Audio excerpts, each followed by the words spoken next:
వచ్చిందన్న ఆలోచన అందరికీ. పెహల్గాం సంఘటన తర్వాత హిందువులందరూ ఒక్కటి కావాల్సిందే.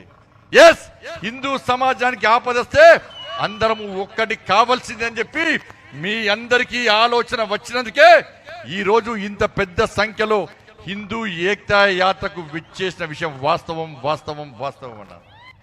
మతం పేరడికి చంపిరన్నా, హిందూ వంట చంపిరన్నా, బట్టలిప్పి అవయవాలు చూసి చంపిరన్నా. వదిలిపెట్టామన్నా.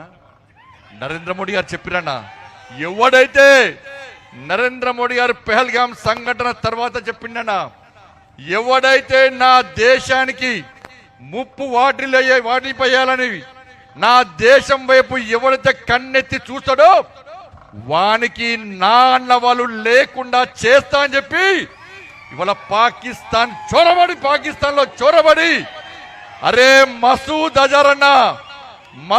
అజర్ అనే ఉగ్రవాది కుటుంబాన్ని 14 మందిని హతమార్చి ఇలా వానికి నా అన్న వాళ్ళు లేకుండా చేసిన ప్రధానమంత్రి నా Narendra Modi.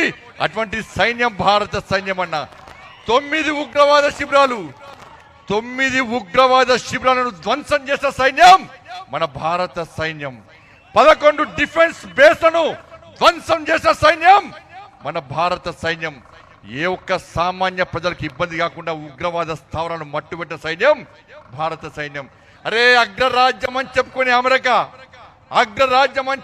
America twin towers మీద ఇదే అల్ ఖైదా ఉగ్రవాదులు దాడి చేసి 3,000 మందిని చంపి 6,000 మందిని గాయాల పాలు చేసిన తర్వాత కూడా 10 సంవత్సరాల వరకు కూడా ఉగ్రవాద శిబిరాలను ధ్వంసం చేయని దేశం అగ్రరాజ్యం అని చెప్పుకునే అమెరికా దేశం.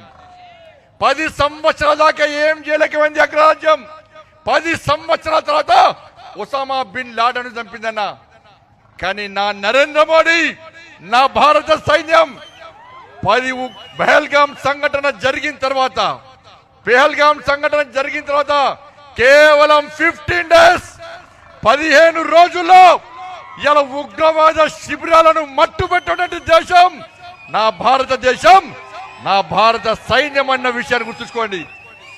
ఇలా చైనా నుంచి అత్యధికమైనటువంటి ఆయుధాలు తీసుకొచ్చినప్పుడు కూడా నా భారత సైన్యం వాటిని ధ్వంసం చేసిన విషయాన్ని ఒక్కసారి గుర్తుంచుకోండి.